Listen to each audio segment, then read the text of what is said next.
Bonjour et merci de nous retrouver pour notre rendez-vous hebdomadaire autour de l'apôtre Paul. Cette semaine, je vous propose de renverser un préjugé que l'on entend souvent. Paul condamne la chair, Paul condamne le corps, Paul est à l'origine de tout le mépris supposé des chrétiens pour tout ce qui est de l'ordre du corps. Alors, qu'en est-il exactement? N'y a-t-il pas un sens spirituel à trouver dans cette opposition chair et esprit que l'on trouve chez Paul? Pour répondre à cette question, j'ai le grand plaisir de recevoir l'archimandrite Job Getcha. Bonjour. Bonjour. Vous êtes professeur à l'Institut orthodoxe Saint-Serge à Paris. Alors avant qu'on commence, je ne résiste pas au plaisir de vous poser la question. Qu'est-ce que c'est qu'un archimandrite?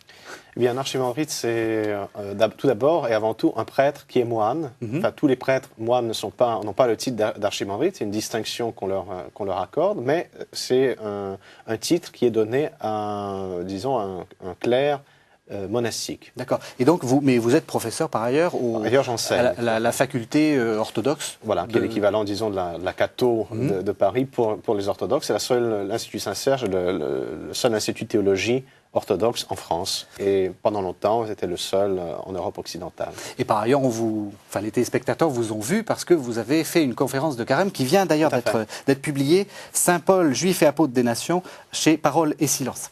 Alors, on va quand même commencer à corps et chair. On dit souvent qu'il y a une opposition entre le corps, Paul dit ça en grec soma, et la chair, Paul dit ça en grec sarx. Alors, comment est-ce qu'il faut la comprendre? Voilà, tout à fait. Donc, tout à l'heure, vous mentionniez la soit-dit aversion de Paul pour tout ce qui est charnel ou corporel. Alors, ce qui est très important d'avoir en tête, en vue dès le début, c'est que, dans le langage courant, chair, corps, ce sont des synonymes dans la vie de tous les jours. D'ailleurs, chair est de moins en moins utilisé. On emploie beaucoup plus le terme corps. Et donc, du coup, dans notre esprit du monde d'aujourd'hui, on ne se rend même pas compte qu'il y a une distinction, que Paul, dans ses écrits, dans ses épîtres, fait une distinction entre le corps et la chair. Oui. Alors, le corps, pour Paul, donc en grec, c'est le terme soma qu'il utilise, signifie justement la proximité de l'homme avec Dieu. Donc, pour lui, le corps est quelque chose de très positif.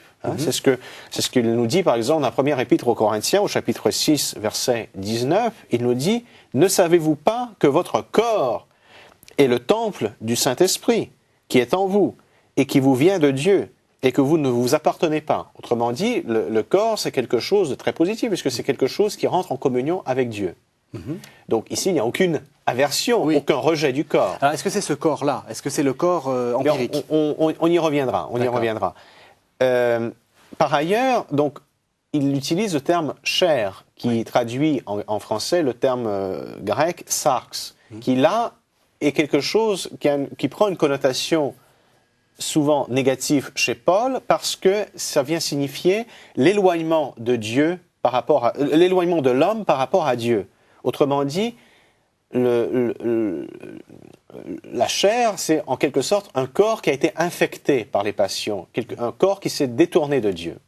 Et c'est ce qu'il nous dit, par exemple, dans l'Épître aux Romains, au chapitre 7, verset 5, « Quand nous étions dans la chair, les passions pécheresses, se servant de la loi, agissaient en nos membres, afin que nous portions les fruits pour la mort. » Autrement dit, c'est à cause des passions, à cause de tout ce qui nous détourne de Dieu, que notre corps devient finalement une chair susceptible, sujette à la mort. À la mort, oui. Mais ce qui est très important aussi de garder, outre cette distinction que Paul fait entre la chair et le corps, quelque chose qu'il considère d'un point de vue dans un sens positif et un autre d'un aspect beaucoup plus négatif, c'est que le Christ a assumé la chair. Pour la guérir. Et c'est quelque chose de fondamental. L'incarnation de Dieu est le point fondamental de notre salut, de l'économie divine. Et c'est pourquoi Paul insiste dans l'Épître aux Romains au chapitre 8, il nous dit « Ce qui était impossible à la loi, car la chair la vouait à l'impuissance, Dieu l'a fait, à cause du péché, en envoyant son propre Fils dans la condition de notre chair de péché. Il a condamné le péché dans la chair, afin que la justice exigée par la loi soit accomplie en nous, qui ne marchons pas sous l'empire de la chair, mais de l'esprit. Merci, Père Guetcha. Je vous en prie.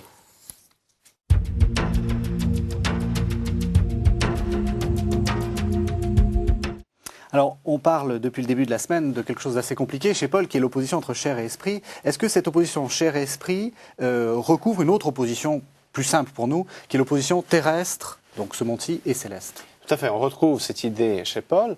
Et ce qu'il faut dire, c'est que donc, lorsqu'on oppose ce qui est charnel à ce qui est spirituel, bon, c'est une opposition qui n'est pas née au XXe siècle ni au XXIe siècle. Bien sûr. C'est quelque chose, c'était une problématique déjà à l'époque de Paul. Paul combat certaines tendances gnostiques. Les gnostiques, justement, c'était une secte dualiste qui opposait le bien et le mal. Et finalement, le principe du mal était un principe charnel. Donc tout ce qui était charnel était mauvais en soi. Et tout ce qui était spirituel était bien, puisque le spirituel, l'esprit, était le principe du bien. Paul va se démarquer, et le christianisme d'ailleurs, va se démarquer de ce dualisme. Ça, c'est quelque chose de très important. Voilà. C'est-à-dire qu'on a quand même quelquefois l'impression que, c'est des préjugés, que tout ce qui est de ce monde ne vaut rien et il ne s'agit que d'atteindre les choses d'en haut. C'est pas du tout ça que fait le christianisme. Oui. C'était la vision des gnostiques, oui. Et c'était la vision que dès l'époque de Paul, le christianisme a combattu. Et donc, si on veut chercher un certain dualisme, ou plutôt une certaine dichotomie chez Paul, Paul, certes, a une pensée dichotomique, il oppose toujours deux choses, oui. Mais c'est un dualisme d'ordre moral, ce n'est pas un dualisme d'ordre ontologique de l'existence en soi. Il ne s'agit pas d'opposer ce qui est bien, c'est pas l'opposition de deux choses, une bonne, une mauvaise, mais c'est plutôt l'opposition de deux voies. Et ça, c'est quelque chose que Paul a sans doute hérité du judaïsme, puisque déjà dans le judaïsme tardif, on parlait des deux voies. Oui. Le principe de mort, le principe de vie, la voie qui mène à la perdition, la voie qui mène à la vie éternelle. Hein, le principe de deux voies se retrouve ensuite dans les premiers textes chrétiens. Par exemple, la Didaché parle des deux voies, l'une de vie, l'autre de mort. Et on retrouve d'ailleurs la désignation du christianisme dans les actes des apôtres, dans le Nouveau Testament, comme la voie, c'est-à-dire la voie qui mène au salut. Alors, est-ce qu'on peut dire que le monde est fondamentalement bon, mais que tout dépend de l'usage qu'on en fait? Exactement, c'est l'idée que Paul va développer. Et finalement, Paul va développer cette idée, si vous voulez, d'opposition de terrestre, mais une opposition de nouveau d'ordre plutôt moral, oui. De l'utilisation dont on fait. On peut avoir un comportement céleste dans ce monde. Tout à fait. Et donc, Paul va développer ce dualisme ou cette opposition entre le céleste et le terrestre, dans cette idée fondamentale chez lui pour tout ce qui touche l'histoire du salut, c'est cette idée de deux Adams. Oui. Donc, le premier Adam, celui de la Genèse, a été créé et il a fait un mauvais usage de sa volonté, un mauvais usage de sa liberté. Finalement, il a fait un mauvais usage de la création. Et c'est pourquoi il est tombé dans le péché, il a hérité le fruit du péché qui est la mort. Est-ce qu'on pourrait dire qu'il est tombé dans la chair, comme oui, si vous voulez, pour reprendre ce qu'on disait tout à l'heure au sujet de sa condition de corps, il est devenu charnel, parce qu'il est devenu, tout d'un coup, il est devenu la proie et il a été infecté par les passions qui se sont déchaînées. Et il y a un deuxième Et Adam. il y a un deuxième Adam qui vient le sauver, c'est ce qu'on disait tout à l'heure, le Fils de Dieu qui a assumé cette chair malade pour la guérir, et c'est le nouvel Adam qui, lui, est céleste. Hein. C'est ce que Paul va développer dans la première épître aux Corinthiens, dans le 15e chapitre. Il dit, le premier homme, Adam, a été fait âme vivante, le dernier Adam, esprit vivifiant. Le premier homme vient du sol et terrestre. Le second, lui, vient du ciel. Tel a été le terrestre, tels seront aussi les terrestres. Tel a été le céleste, tels seront aussi les célestes. Et de même que nous avons porté l'image du terrestre, nous portons aussi l'image du céleste. Autrement dit, nous sommes les fils du premier Adam, et donc nous avons une condition charnelle, nous sommes victimes, nous sommes infectés par les passions, nous vivons ici sur terre, mais notre vocation est finalement d'hériter ce salut qui nous a été proposé, qui nous a été rendu possible grâce à l'Adam céleste, celui qui est venu guérir notre chair malade et la transfigurer en un corps de gloire. Merci Père Guetcha. Je vous en prie.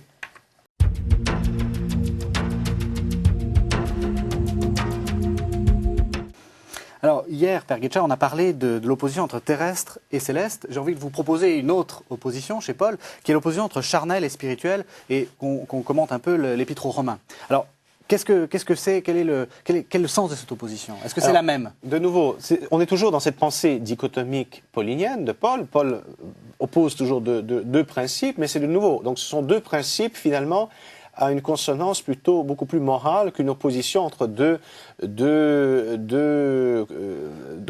mondes étrangers. Donc c'est toujours cette opposition finalement qu'il hérite du judaïsme entre le principe de vie et le principe de mort. Et finalement, cette opposition se retrouve appliquée au domaine charnel, donc le corps infecté par les passions, et l'esprit de l'homme. Et donc, dans l'Épître aux Romains, au chapitre 7 et 8, on voit cette distinction qu'il fait, cette opposition entre ces deux principes de vie et de mort. Il nous dit, par exemple, au chapitre 8, verset 5, « Sous l'empire de la chair, on tend à ce qui est charnel, mais sous l'empire de l'esprit, on tend à ce qui est spirituel. La chair tend à la mort, mais l'esprit tend à la vie et à la paix. » Autrement dit, on est toujours, finalement, c'est un développement de cette opposition entre terrestre et céleste, oui, entre le principe de vie et de mort. Autrement dit, la chair qui est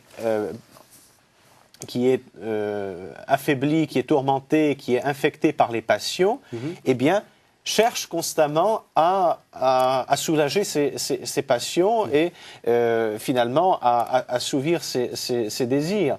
Alors que l'esprit tend à ce qui est céleste, tend à ce qui est éternel, ce qui est pur, ce qui est bien, et donc il tend vers cela.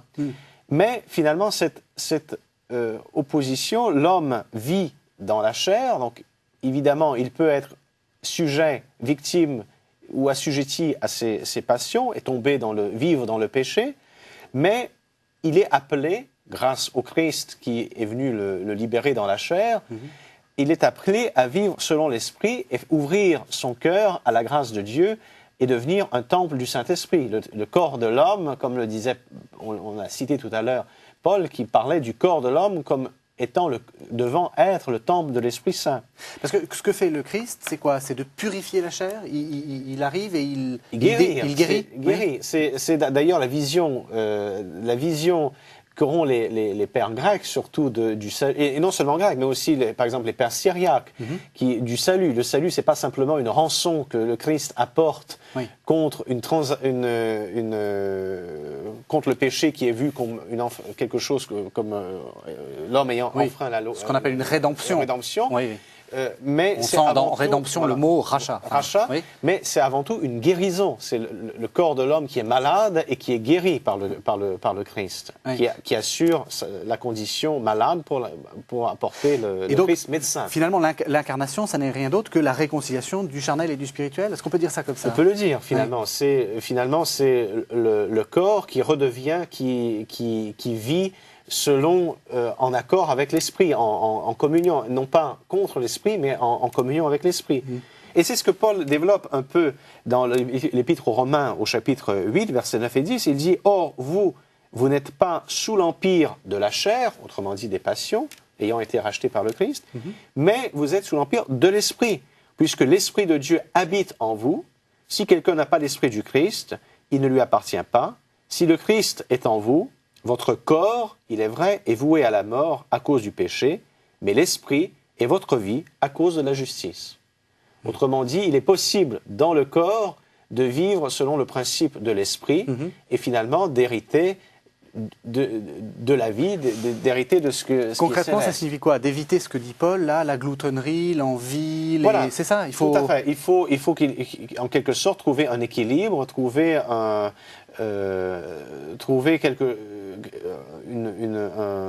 équilibre, un accord entre le corporel et le spirituel. Ça veut presque dire qu'on est tous appelés à devenir archimandrites, on est tous appelés à la vie monastique. Eh bien, vous savez, la vie spirituelle n'est pas simplement quelque chose qui est vécu par les moines. La vie spirituelle, il y a avant tout la vie chrétienne, et c'est la vie qu'est-ce que la vie chrétienne? Finalement, c'est, comme disait Paul ailleurs dans ses épîtres, ce n'est plus moi qui vis, mais le Christ qui vit en moi. Merci, Père Guetcha. Je vous en prie.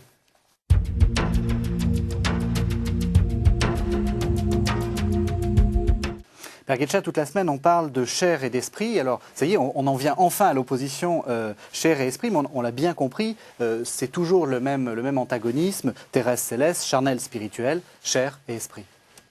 Tout à fait. Et vous employez le terme d'antagonisme. C'est vrai que Paul l'utilise dans l'Épître aux Galates. Hein. Dans le chapitre 5 de l'Épître aux Galates, au verset 17, il dit « Car la chair, en ses désirs, s'oppose à l'esprit, et l'esprit à la chair. Entre eux, c'est l'antagonisme.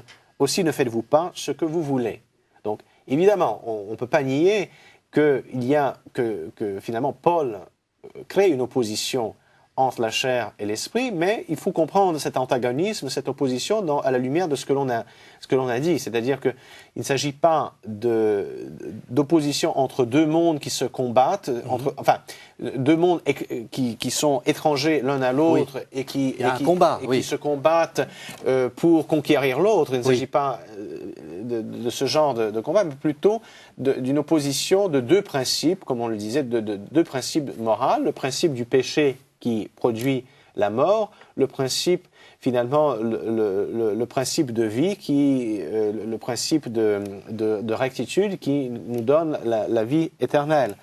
Et dans cet épître aux Galates, où Paul emploie le terme antagonisme entre chair et esprit, il distingue bien ce que sont les œuvres de la chair. Qu'est-ce qu'il entend? Il nous dit dans le Galates chapitre 5, verset 19, oui, à quoi on reconnaît. Il nous dit, quelles sont les œuvres de la chair? Les œuvres de la chair, c'est le libertinage, l'impureté, la débauche. Et par ailleurs, il oppose donc à ces principes, si vous voulez, décadence d'ordre moral, il oppose les fruits de l'esprit, qui sont pour lui, toujours dans le même chapitre 5 de l'Épître aux Galates, l'amour, la joie, la paix, la patience, la bonté, la bienveillance, la foi. Et qui sont les fruits finalement, non seulement de l'esprit humain, mais avant tout de l'esprit de Dieu, l'Esprit Saint qui habite en nous et qui finalement transfigure notre état charnel en corps de gloire. Mais j'ai envie de faire un peu de provocation. Oui. Quand on écoute Paul, on se dit, il parle de libertinage, il parle encore toujours de ce problème sexuel, etc. On a l'impression que le mal, c'est tout ce qui est d'ordre sexuel et que le bien, c'est uniquement la prière. Est-ce qu'il dit ça? Non, parce que c'est pas simplement ce qui est d'ordre sexuel, c'est tout ce qui est d'ordre véritablement charnel, c'est-à-dire... Oui. C'est un peu, on pourrait faire un lien avec la psychologie moderne, mais ça nous éloignerait un peu de notre sujet qui est Paul. Finalement, tout ce qui est charnel, c'est ce qui est dérivé du péché, mais non pas du péché en tant que principe mauvais, oui, comme l'entendaient les gnostiques, par exemple, mais le péché, c'est ce qui nous détourne de Dieu. Et lorsqu'on est détourné de Dieu, cela nous éloigne de la source de vie, et la conséquence du péché, c'est la mort. Or, lorsque l'homme tombe dans la mort, est sujet à la mort, qu'est-ce qu'il veut? Il veut survivre. Oui. Et donc, c'est là, alors évidemment, il y a les pulsions sexuelles qui sont avant tout, qui apparaissent en l'homme, qui est voué à la mort, qui donc tend à se reproduire. Oui. Mais il y a aussi toutes les pulsions charnelles également qui sont liées à la nourriture, oui, puisque l'homme, pour survivre, a besoin de se nourrir, a besoin de manger et de boire, et donc il tend à des dérives, oui, à des excès de nourriture et de boisson. C'est le dérèglement des besoins. Exactement. Oui. Et aussi, il y a aussi, de là aussi, tout ce qui est lié au pouvoir, c'est-à-dire l'homme, lorsqu'il est voué à la mort, il veut survivre, mais il veut affirmer son autorité. Donc il y a tout ce qui est aussi, toutes les tentations qui sont liées au pouvoir. Donc d'une certaine façon, le mal, ou le péché, c'est le fait de ne pas de compter sur soi-même et sur ses passions pour se survivre. Voilà, et finalement de se détourner de Dieu. Mm-hmm. Et finalement, c'est le principe spirituel qui nous ramène à Dieu, du fait que l'on ouvre la porte de son cœur, de son âme, à l'Esprit Saint qui habite en nous et qui produit les fruits de l'Esprit, et qui nous ouvre à la vie éternelle. En Galates 6, saint Paul dit « Celui qui sème pour sa propre chair récoltera ce que produit la chair, à savoir la corruption. Celui qui sème pour l'esprit récoltera ce que produit l'esprit, la vie éternelle. » Merci, archimandrite Job Guetcha. Merci.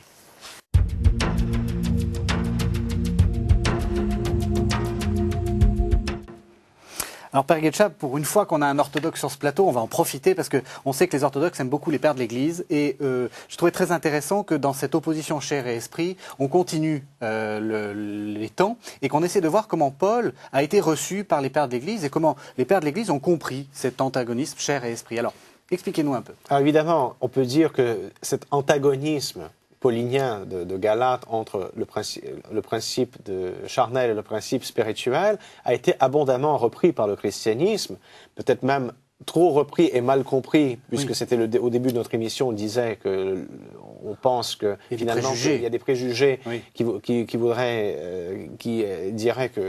tendent à dire que Paul était contre le corps. Or, on a essayé de montrer que ce n'est pas le contraire. Mm-hmm. Mais il est vrai que cet antagonisme entre le charnel et le spirituel qui apparaît entre autres dans Galates, dans l'épître aux Galates de Paul, a été repris abondamment par les pères de l'Église. Alors j'aimerais par exemple citer deux pères de l'Église, un d'Occident, un d'Orient, ah oui. un père latin qui a été néanmoins très lu à Byzance, dans le milieu monastique byzantin, c'est Cassien le Romain, Saint Jean Cassien.